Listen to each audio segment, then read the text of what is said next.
বিষয়টি হচ্ছে যে ট্রান্সকম গ্রুপের মালিক লতিফুর রহমান সাহেব উনি মারা যাওয়ার পর ওনার ছোট মেয়ে জনাবা সাজরে হক উনি বিগত 22/2/2024 তারিখে গুলশান থানায় একটি মামলা করে, মামলা নাম্বার হচ্ছে 20/2/2024 তারিখ।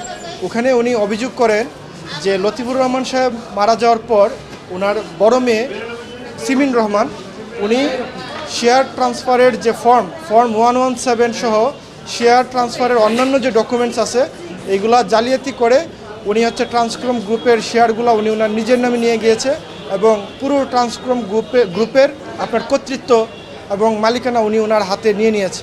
সো এই অভিযোগে মামলাটি দায়ের করার পর এটা পিবিআই তদন্ত করে, পিবিআই দীর্ঘ তদন্তের পর এটাতে চার্জশিট গঠন করে এবং পিবিআই কর্মকর্তা অত্যন্ত স্পষ্টভাবে বলে যে এই মামলার যিনি 1 নম্বর আসামি সিমিন রহমানের বিরুদ্ধে দণ্ডবিধির 406, 419, 420, 467, 468, 471 ধারার অভিযোগ প্রমাণিত হয়। অর্থাৎ উনি যে জালিয়াতি করেছেন এই বিষয়টি সুস্পষ্টভাবে প্রমাণিত হয়েছে। এছাড়াও সিমিন রহমান, কামরুল হাসান, মোহাম্মদ মুসাদ্দেক, আবু ইউসুফ এবং শামসুজ্জামান পাটোয়ারির বিরুদ্ধে এই অভিযোগের সত্যতা পাওয়া যায় এবং তদন্তকারী কর্মকর্তা আরও একজনের সম্পৃক্ততা পায়, উনি হচ্ছে সিমিন রহমানের মা শাহনাজ রহমান। ওনাকেও আসামি করে চার্জশিট দাখিল করা হয়।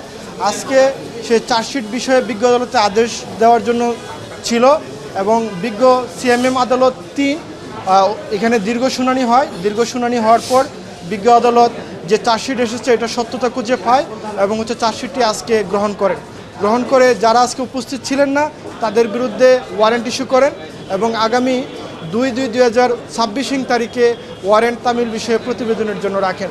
অর্থাৎ যারা আজকে উপস্থিত ছিলেন না সিমিন রহমান, শাহনাজ রহমান সহ অন্য আরেকজন, ওনারা এখন থেকে ওয়ারেন্টভুক্ত আসামি। ওদেরকে পুলিশ যে কোনো সময় গ্রেপ্তার করতে পারবে যেহেতু ওনাদের নামে ওয়ারেন্ট ইস্যু হয়ে গিয়েছে এবং ওনাদের নামে এখন আর কোনো জামিন নাই।